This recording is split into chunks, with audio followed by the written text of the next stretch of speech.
This past year, SummerSlam announced it was going to be a 2-night event, and I was generally shocked by that. I was like, okay, you're trying to bring another WrestleMania to the WWE, but during the summer. Everything building up to this SummerSlam, I knew, okay, you're going to have to show us why you're trying to make SummerSlam a 2-night event. How are you going to do this? How are you going to make SummerSlam so big and so important this year to show us why it should be a 2-night event next year? And they did exactly that. They showed me why it should be a 2-night event because I wanted more SummerSlam. I wanted more. From start to finish, this SummerSlam delivered on every single moment. And the ending, I get it. It helped a lot because we all wanted to see the guy return. But let's talk about everything first. Liv Morgan versus Rhea Ripley. A fantastic match to start off the night because in my opinion, it's better to start the night and then co-main event. I always thought that and I always will. It is your job to make the crowd hot and ready for the rest of the night. It's probably going to be the biggest pop because that's when the crowd is most hyped besides the main event. We're ready to see something. Finally, we're here. SummerSlam is starting or whatever match, wherever you're at, it's finally starting. Liv Morgan and Rhea Ripley did exactly that. They delivered on an opening match, and Dom did too. Man, that lucky bastard. Rhea Ripley showed her power, and Liv Morgan showed her technique. It was a great match. I loved it, and every single second of it. And then Dominic got me confused. I was like, wait, is he trying to help Rhea Ripley, or is he doing something else? And then when he slid in the chair, I was like, okay, wait, I'm generally confused. Does he want Rhea to get the chair? And then Liv Morgan did her finisher on it, and I was like, oh, he just messed up, I think. And then the little bastard smiled, picked up Liv Morgan and kissed her. They got me. They swerved me for a moment. I was like, wow. That generally got me confused. And that ending the match was great. And the fallout to Monday Night Raw made it even better. Before we could talk about the fallout between them, though, we have to talk about the fallout of another match. And that is Damian Priest versus Gunther. Because that match delivered. It was fantastic. I did not think someone could make Gunther bleed with a chop. I thought it was always going to be the other way around.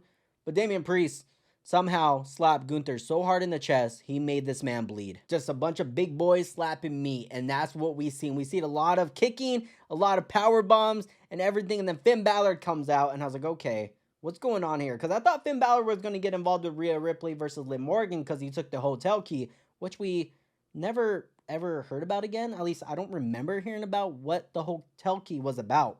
Like, I thought for sure Finn Balor was going to end up with Liv Morgan, but I was completely wrong, unless she's with both of them, maybe. But as soon as Damian Priest was going to win, Finn Balor gets involved and helps Gunther out by putting his leg on the rope, and I was completely shocked. And then the face that Finn Balor shows, it was like 7-year-old me if I was pissed off at my mom or something. Just the meanest mug in the world. The shot they showed that I really loved was when Damian Priest was looking at the big screen and realized Finn Balor just screwed him over. They really never do that, as far as I remember. Like, they never show someone's reaction to like, oh shit, I'm realizing what just happened, and now I'm going to hurt this guy. And that's all Damian Priest wanted to do, was hurt Finn Balor. He wanted to end him, and that's when Gunther took over, choked him out, and won. And now that leads us to having a new world heavyweight champion. And now we could talk about Monday Night Raw's fallout with the new Judgment Day as Finn Balor as the leader. I know they say there's no leader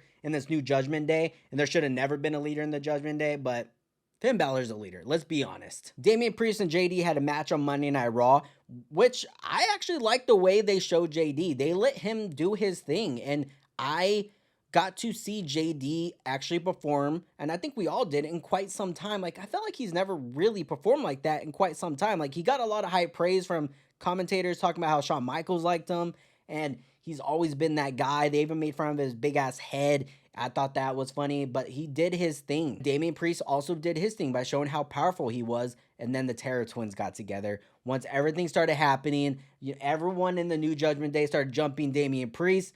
Liv Morgan was there, and then Rhea Ripley comes out and starts helping out Damian Priest, and they both cook the new Judgment Day. So WWE somehow made a brand new story with the Judgment Day, and now there's 2 new groups. Well, Judgment Day 2.0, which is a new group, technically, and we now have the Terror Twins, which I don't know who's going to be joining them. I want to say Jey Uso, because in Monday Night Raw, Jey Uso told Sami Zayn we got to take care of Judgment Day stuff, but I don't know where they would fit in this. So that's going to be up in the air for maybe next week or weeks to come. The one thing I loved about SummerSlam though was we got champions. We got new champions that we've always wanted to be champion. Number one being Gunther. I've wanted him to be champion. I just sucks he took it from Damian Priest when he was hot. But the next one was LA Knight. Yeah. I waited for this man to be champion for way too damn long. And him and Logan Paul delivered. Logan Paul was pulling out some crazy moves. He did the move of the night at SummerSlam, and it was awesome to see. We can't talk about the fallout of this one because they're on Friday Night SmackDown, and that hasn't happened yet. But this match at SummerSlam delivered. I thought it was fantastic. I just am getting kind of sick of the brass knuckles being involved in every single Logan Paul match. But I understand it. That's his thing. He's the bad guy. I just felt like this match was extra for both people, especially LA Knight though. He was pulling out all the stops. He was doing some crazy things like off the top rope, which I feel like he doesn't need to do, but he does it anyway just to show like, hey, I might be up there in age, but I still got it. I've never been injured. I'm still that guy, and I deserve to be champion, and that's what he got. He got the United States Championship this night, and it was fantastic. It was a great match, and I cannot wait to see his run as United States champion, because this is when he gets to prove everyone wrong, especially the people in the back that haven't given him his title in quite some time, because this man has been over for a year. He should have been champion for over a year, maybe even Money in the Bank. I thought so. A lot of people maybe don't think that, but I feel like a lot of people do. I feel like a lot of people thought LA Knight should have been Money in the Bank twice already, or at least won a title by now, 2 to 3 times. This was the right spot though. SummerSlam, LA Knight, it was the right time to give him a title, and I'm happy for him. It was a great match. LA Knight's United States champion. We get to see him cook now. Another man that has deserved the title, not for a long time. He's still new to the main roster, but we wanted to see him be champion, was Braun Breaker, and he went against Sami Zayn. It was a good match. It was short. A lot of people were complaining that it was too short, or it was too long. They wanted to see Braun Breaker just dismantle Sami Zayn. I don't think so. I think it was a good match. I didn't want to see Braun Breaker just destroy Sami Zayn. I didn't want to see that. Sami Zayn's gimmick is to always keep fighting, to be that champion that fights. He's kind of like Kevin Owens, but in his own way. And so I thought it was a good match. I do want to see a longer match, hopefully in the trilogy fight, which is next Monday, I believe. So we get to see that. I don't think it's going to be a long match, though, which I'm shocked that they're doing it on a Monday night and not at a pay-per-view. I do think someone interrupts the Monday Night Raw Intercontinental Champion, and we're going to see a triple threat match at Bash in Berlin. Great match, though, at SummerSlam. It wasn't fantastic. It wasn't great. It wasn't match of the night, but it delivered. One match I did not think was going to be entertaining at all because it had no story to me. Like, it just, storyline promos sucked in every single way possible.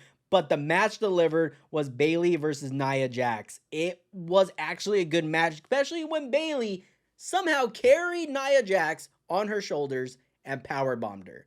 I went crazy. I was like, oh my gosh, that shit just happened. Bayley did that. It didn't look bad. It looked like a clean powerbomb. And then Tiffany Stratton comes down and I was like, oh, is she going to cash in? But they used it the right way. It was a distraction to get Bayley confused, and that was clever. I thought that was good. Nia Jax ended up showing her true power, just straight up crushed Bayley twice, won the title, and I was happy for Nia Jax because I do feel like ever since Nia Jax came back, we were like, oh brother, like we don't want to see her in the WWE, but she has proved us all wrong of why she deserves to be there. Obviously, we can't talk about what's going to be happening with Nia Jax. I don't know where they go with her. I do not think they're going to give Bayley a rematch. I just don't.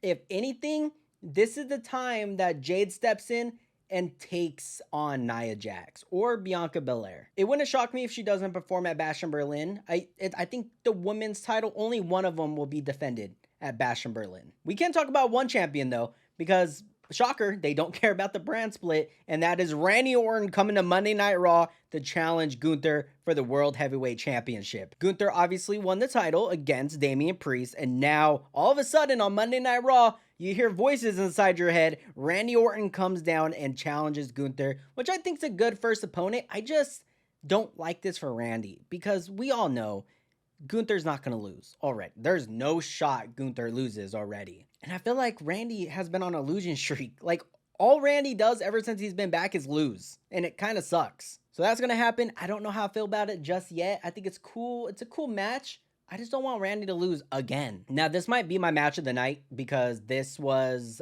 a fantastic match, a fantastic story.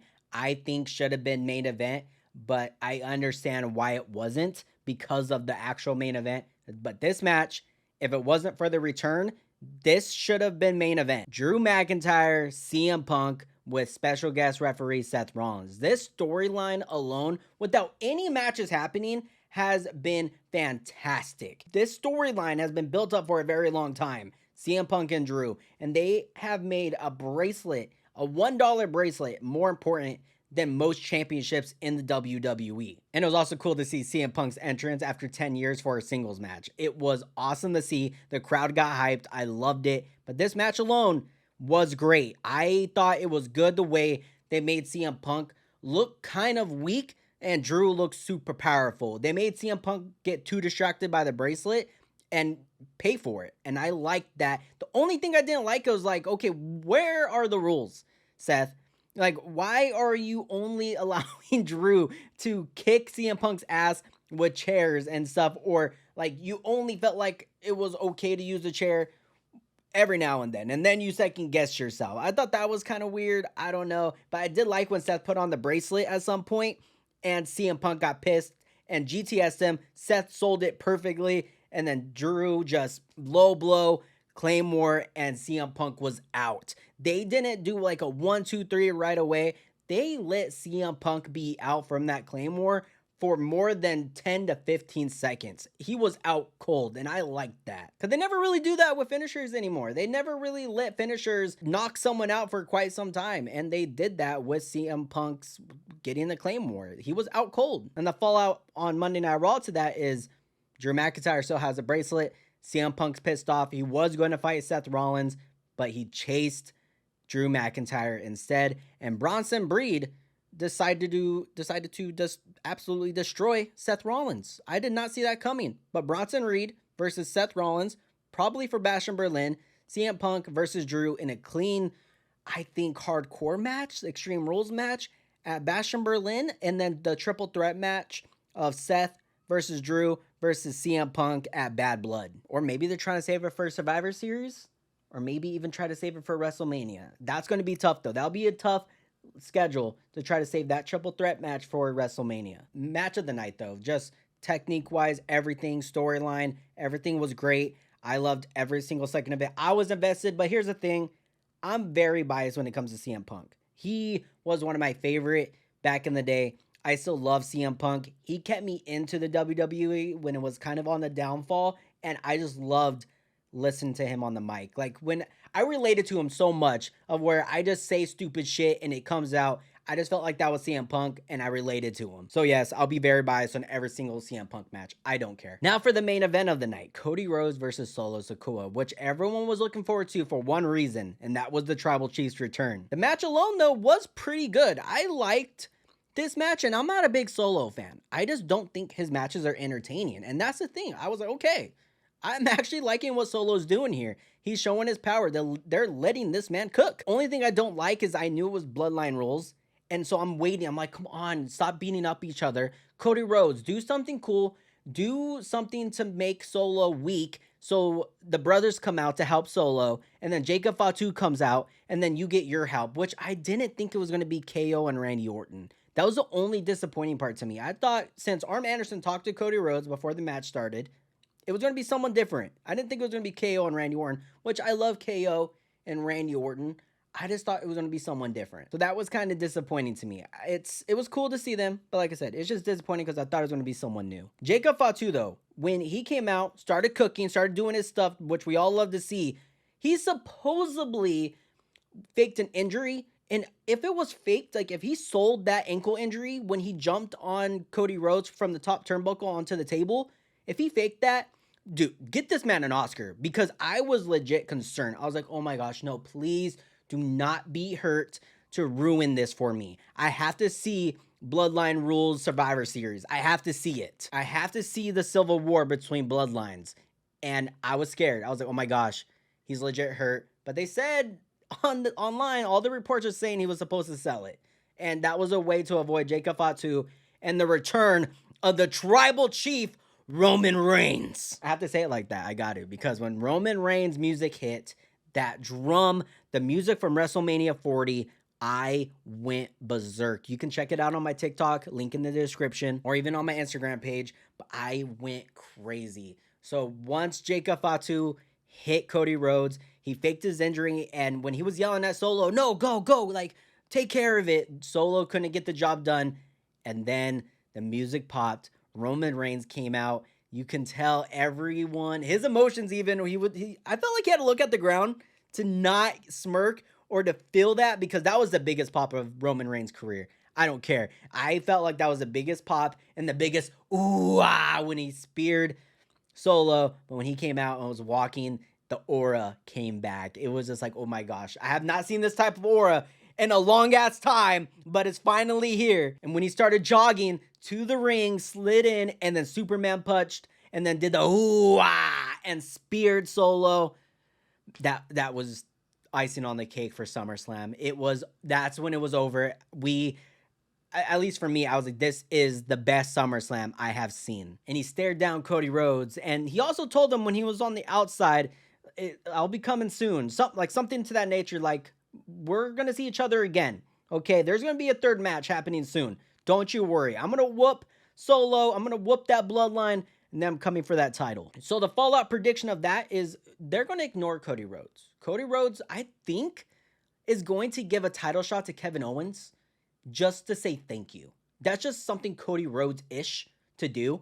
So, and I think we're going to get, or maybe a tag team match of Roman Reigns and Cody versus Solo and Jacob Fatu, unless they're going to continue to ride with the injury.